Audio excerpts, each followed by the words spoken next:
if your YouTube channel is suspended, let me show you how you can recover your account. If this video sounds helpful, make sure you stick till the end and let's get straight into the tutorial. So what you need to do is, first of all, open up a web browser, preferably Google Chrome, and then search for suspended YouTube account. Once you search for this, you can straight away head over to the first link, which is the channel or account termination.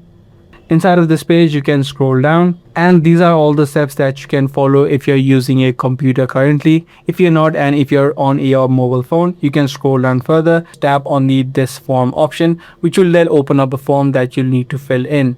Once the form appears, you can just take a look at this and take a look at the details of this form, and these are the information that you'll need to fill in, such as your full name, your email address where YouTube will be able to contact you, the URL of the suspended YouTube account, as well as a few additional details that will help YouTube to verify that you have not violated the community guidelines. So make sure you are polite and add in all of the necessary information, and then you can just tap on the submit option.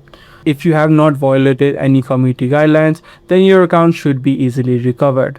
If this guide video was helpful to you, do let us know. That's pretty much all for today. I'll see you in the next video.